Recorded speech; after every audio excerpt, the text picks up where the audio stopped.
busting. Many brothers I be sparking and rusting, man, like inside the dark, call me Bill Snatcher. Just a brother for the rapture. I hang live, holding on strong, hard to capture. Extravagant, resurrect the track and it's militant. And I react like a convict and start killing. It's manifesting. The gods work like appliances, dealing in my cycle.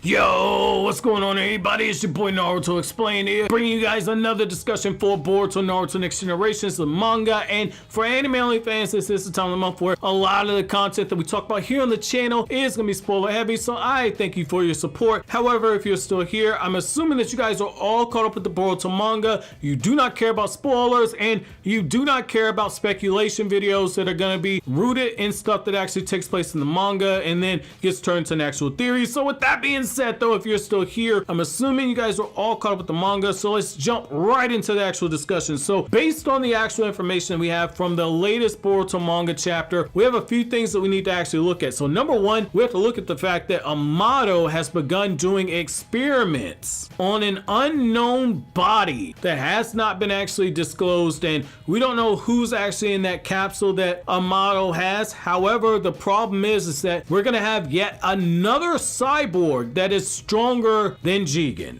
And it's just like at this point, Jigen has become a benchmark for like the entry point for villains going forward in terms of power. And I understand why you would actually do that, because if you use Jigen as something that you can use to actually scale, we know how strong Jigen is. Everybody's kind of seen that. Everybody saw Boruto episode 204. Everybody knows that Jigen is an absolute monster, strong enough to do what Kaguya couldn't, which is destroy a perfect Susanoo in one kick. Everybody knows that Jigen is insanely powerful. But I don't think that this is the only cyborg that we have. You kind of have to go back to what Amado said when he was giving all this information in Naruto and Sasuke. He essentially said that, like, yo, I have several cyborgs that I created that in their own individual ways, they have combat abilities that exceed what you have with Jigen. So far, we've seen two, but I don't think that there are only two that survived being disposed of. I think that Amado has more than one cyborg that has that actual power that can exceed Jigen in some way, shape, form, or fashion. I think that there are gonna be a couple more cyborgs outside of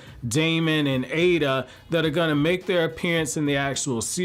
And I think that you're in a situation where there's going to be one more that's going to level out and kind of join over there on the side with Ada and Code and Daemon. I think that there's going to be one more to kind of round that out with a even number right there, which then presents a little bit of a problem. So if you're Boruto in this new generation, how do you actually kind of level up at this point in order to get to a point where you can start going back and forth with beings this powerful that Code is saying, like, yo, if I can fight Naruto and Sasuke one-on-one, I might be able to win, but man, if I got my limiters taken off, I'll be able to deal with them no problem. Where Boruto in this generation currently are, they're not quite on that level to where they can actually play there, which means that they're gonna have to do some training and some grinding in order to get to that actual level right there. But I do think that video game mentality is going to be key right there, though. Just as Boruto and his friends play the RPG games on their mobile devices, grinding it out and leveling up their champions, you could do the same with Dragon Champions, which I'll leave a link to down in the description box, the pinned comment, and I'll also have a QR code on the screen for you to download the game as well. Dragon Champions is a mobile game that combines a really rich story with classic RPG elements like having a variety of races, heroes, classes, and professions. The story has tons of humor,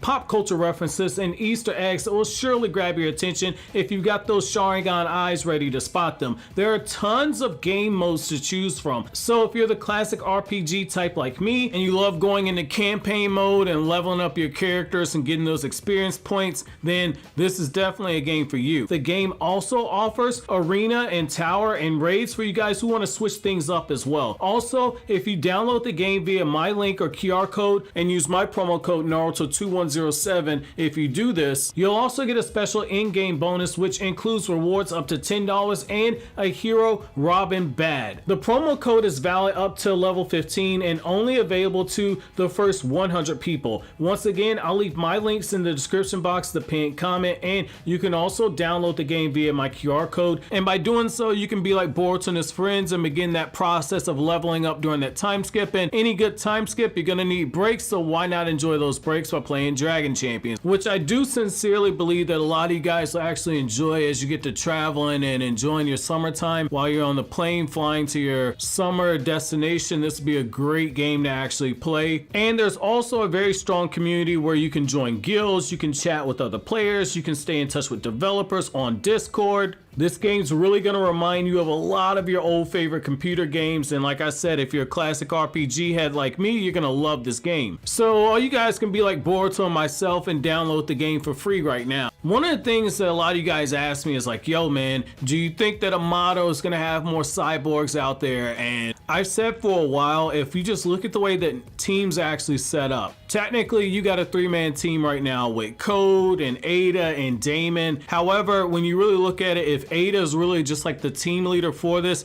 you would need one more person. That way you fill out a 4-man roster. And that's why I do think that at the bare minimum, we're going to get at least one more cyborg that's going to actually join this dangerous trio that we have right here. And it's not crazy to think that there's another set of cyborgs out there that Boro or somebody else from the Car organization actually kept stashed somewhere. I'm leaning more so towards Boro. We know that Boro kept Daemon out there, likely because Ada, upon getting that order that Boro was going to have her shut down and destroyed, that Ada was able to manipulate Boro's emotions and say, please spare my younger brother.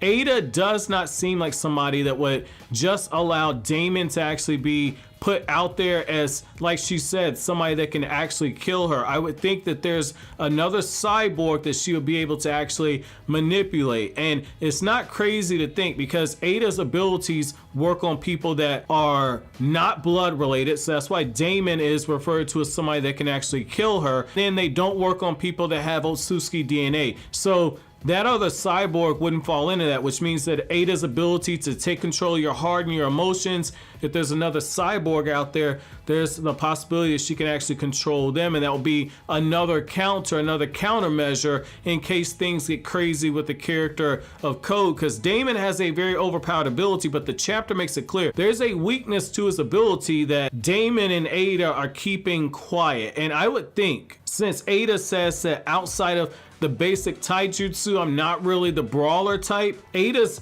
more so one of those people that she's good when it comes to intel gathering and when it comes to manipulation. Actual combat right there, they need somebody else, because Daemon and Code are both characters that basically they fight up close and personal. There's nobody that can fight from a long range. Just from a way that you're actually diversifying your team, you have the intel gatherer, you have the person that can focus on defense in Daemon because his ability will allow him to not be hit. You have Code who can do the sneak attacks and everything, but there's nobody that can really just attack from a distance, because once you figure out Code's ability and those straps, that's one of those things that if you keep track of where those actual straps are, you have a way to actually counter Code's ability. So I would think that Ada is going to get one more person out there. Now, I've seen some people say, well, what if Amado is going to be that 4th person?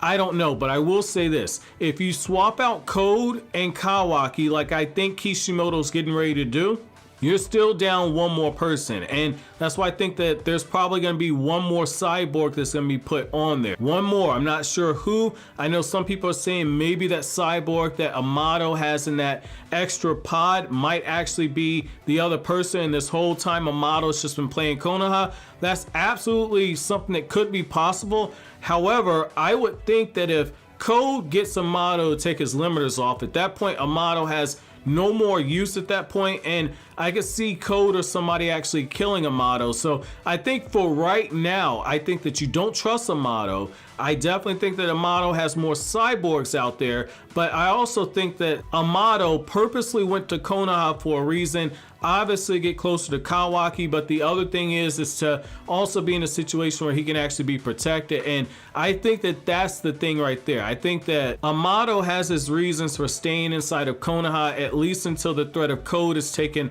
off of the board, but I do think that him saying that I have several cyborgs out there, several, and we only have 2 that are shown, that's a huge red flag. Even if it's 3, that's still a small number. I know that it was said that Jigen ordered them to be destroyed, but the fact that we know that Boro stashed some of the cyborgs, again, I would think it would be more than 2. And I think that this is a great opportunity because when you really look at it, it gives you the opportunity to actually start the process of introducing newer villains that move you away from the Otsutsuki threat, at least for the intermediary, where essentially Justice the Akatsuki were basically that bridge before you got to Kaguya.